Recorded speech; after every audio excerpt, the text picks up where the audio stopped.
let's go to the Labour deputy leadership race, the bitter battle for the number 2 slot in the Labour Party. Of course, that vacancy left by the unscheduled departure of Angela Rayner, blaming everything, all of her problems on other people who turned out not really to exist. So she went in disgrace. She's a liar. She told lies to try and cover up her tracks. So she's gone. And we need a new, or the Labour Party needs a new deputy. There are, I think it's 5 people in the race. Bridget Phillipson, the first cabinet minister, announced her plans to run. She's the education secretary, of course. That was, that's today. Also in the race already were Lucy Powell, Dame Emily Thornberry, Paula Barker and Bell Ribeiro-Addy. What does this all mean? Will Keir Starmer get the candidate he wants? I think he wants Bridget Phillipson, because although she's to the left of him, she's a loyalist because he gave her a good job. A lot of people say Bridget Phillipson is a Marxist, so that will be a swing to the left for the Labour Party. But what does it all add up to? Will Keir Starmer end up getting the candidate he wants, or will the left stick it to him and get their candidate in and give him a hard time? It's intriguing stuff. Westminster soap opera stuff at its most popcorn best. Let's talk to Labour councillor for Waltham Forrest and analyst of this sort of thing, Sebastian Salek. Welcome to the show, Sebastian. Good to be here, Kevin. How are you? I'm very, very well. What's your take on this? Bridget Phillipson apparently has got 44 supporters already. By Thursday, all of these candidates, I don't think it's numerically possible, but by Thursday, technically, all of them have to have 80 supporters, 80 MPs backing them in order to continue in the competition. Bridget Phillipson's got 44 already.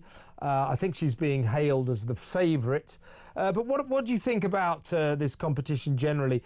Is it a competition between those who want to support Keir Starmer and those who want to, I think the word that somebody used the other day was, I better be careful here, F him up. What do you think? Well, there will certainly be some wrangling in the Houses of Parliament today and tomorrow as those MPs try to get the number of nominations that they need to get onto the ballot paper. That is the challenge for now. What I'm really pleased to see is just how many MPs have put their name into the ring and are going for this. We need a wide array of candidates. Of course, not all of them will necessarily make it onto the ballot paper, but it's good to have choice, and it shows what a broad church we are as a party, that there are lots of views, and then it's up to the MPs and up to the members to hear from those, and we're going to get hustings very soon as well, and make their choice on who should be the deputy leader. A really important role as well, remember. You are contrasting the leader, the Prime Minister, and also this is the first time we've had a contest like this where Labour has been in government since 2007. So it's even more impactful that the person who is elected deputy leader of the Labour Party is also the deputy leader of a party that is in government, is making real choices. OK, Sebastian, now I'm going to come out and say I think this contest is a sexist disgrace. It's a sexist disgrace. Where are the men? There's no men. Seriously, why are there no blokes in it, do you think? Well, the men... by the way, I'm not criticising that. I think it's a really interesting development that they're all women, but where are the men? Yeah, and look, the men are very welcome to have put their names forward as well. And it is curious that they didn't, but I think there is wide recognition that it is good if the deputy leader is contrasting to the leader. The leader happens to be a man, and look, there are many ways you can contrast. It's not just gender, but it's fantastic to see so many high caliber, capable women putting their names forward as well. And I'm proud to be part of a party that celebrates that and will elect one of them. Yeah, one day, Sebastian, you never know, but don't put too much money on it. You might even get a female leader one day. Who knows? But seriously, I think this may lead to it. So I think that's a good thing. Now, you've got 2 candidates here, Lucy Powell and Dame Emily Thornberry, who might be seen to be the bitter contenders. Both kicked, or Emily Thornberry not called to the cabinet by the Prime Minister, and of course Lucy Powell only recently defenestrated. Presumably they want to get this position to give Starmer a bit of a hard time.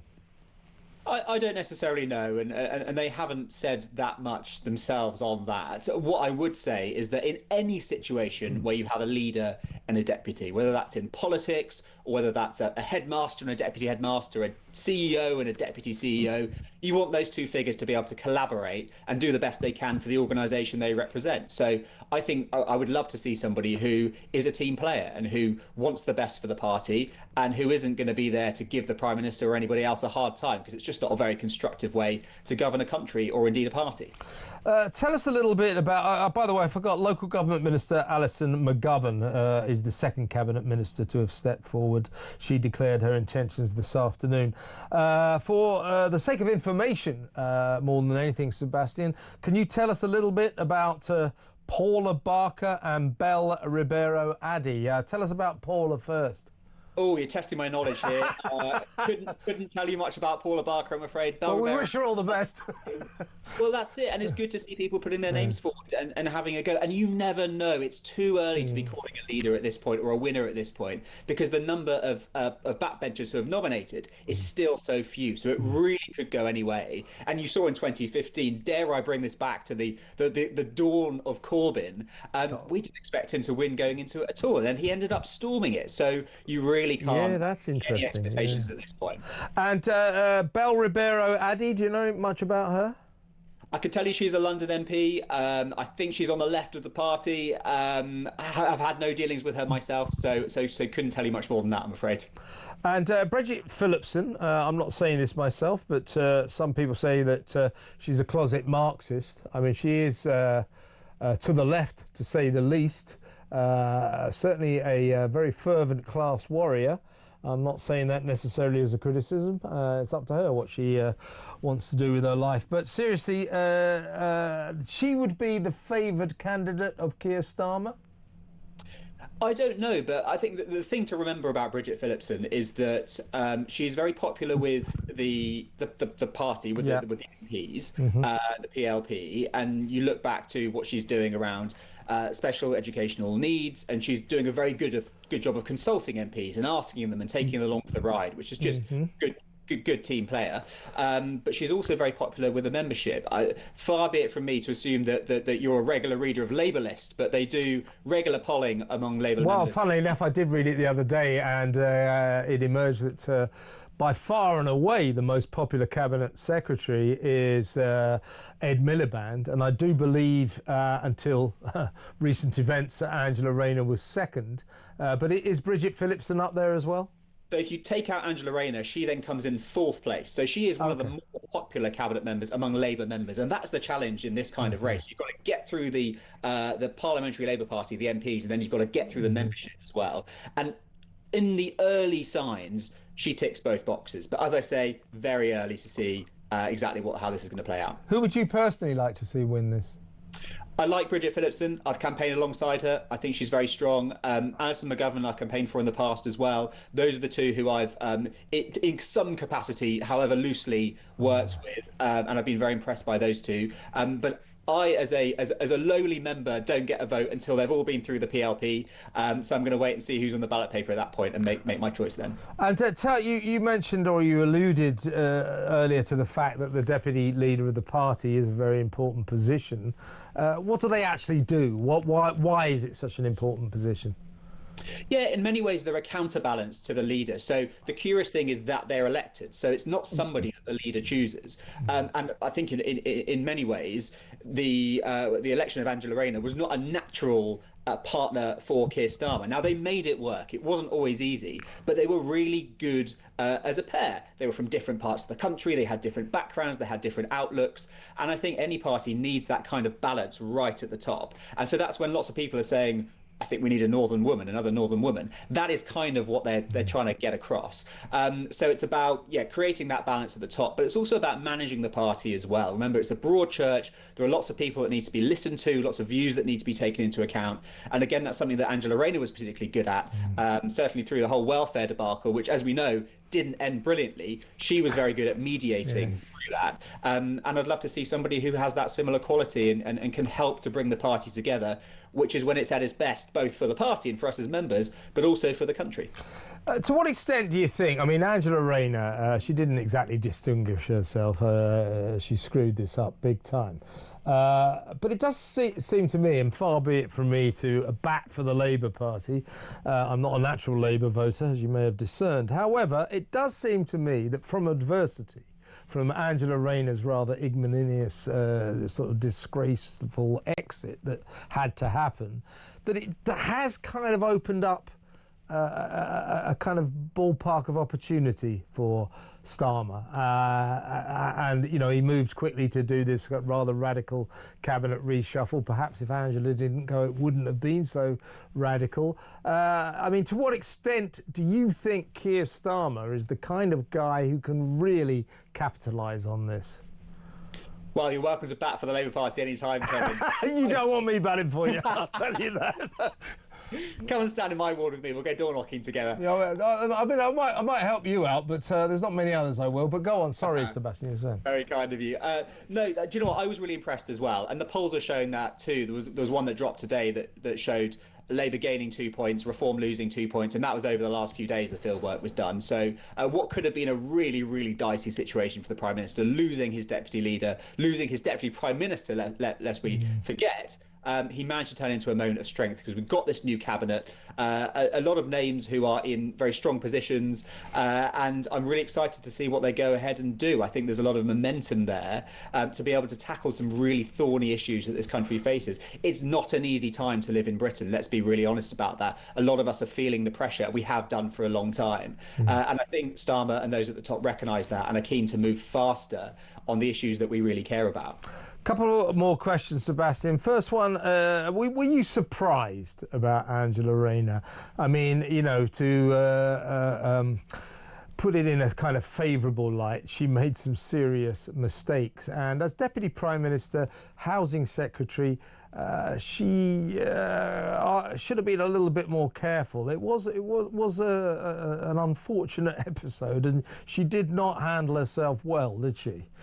It was unfortunate, and I think she recognises that. What I don't think happened here was any amount of malice. I don't think she was deliberately trying to hide anything. I think ultimately she was trying to do the best for her family and for her children, which is what any of us would do in that situation. Unfortunately, she got it wrong. She didn't pay what she needed to pay, and the right thing to do there was to leave. Yeah. And what I'm pleased to see, though, is that when we see ministers in this government get things wrong, they leave very quickly. They don't cause a fuss. They don't try to cling on in hope. Well, she did a bit, let's be fair. Well, no, because it took her a while to take that advice and work out. But as soon as the standards that's the advice. Hang around at all. Yeah, but Sebastian, that's the advice that she said she'd already had. She said that's why she's got this nickname now, Angela Blamer, insofar as she said, well, it wasn't really my fault. I got this bad legal advice. And then subsequently, she was forced to admit she got no legal advice at all. So she wasn't entirely straightforward with it, but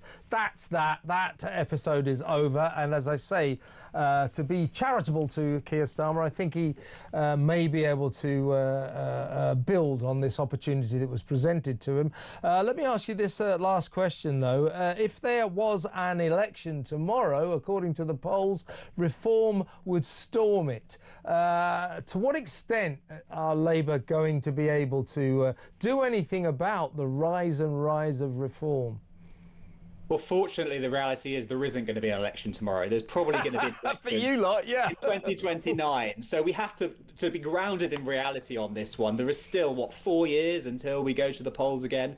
That's a lot of time to turn things around. If you wind the clock back 4 years, Boris Johnson was sat in number 10 talking about a decade in power. So things can change incredibly quickly. What I'd also say is, and I've been writing about it this week, if you look at some of the support for Reform, it's incredibly brittle. So on every issue that YouGov polled them on, more people didn't trust them than did, and that includes immigration, which I was really surprised by. And they're not trusted on the economy, and people don't think that they're going to make the country better. So yes, there is some kind of support there. I think there's a lot of people trying to work out, how do I express my feelings and the hurts that I have as a result of these difficult times I was talking about. But I do think that we have time to turn this around.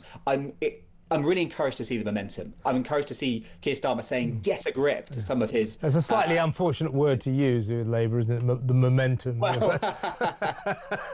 not that kind of momentum. Yeah, I know. Well, listen, Sebastian, really good to talk to you. Come on again soon. Let's talk about this, particularly perhaps as this competition heats up, and definitely after the results. So great to talk to you, and come on again soon. Thank you so much. Sebastian Salek there, Labour Councillor for Waltham Forrest, and as you can work out, quite an analyst, quite an observer of this kind of thing.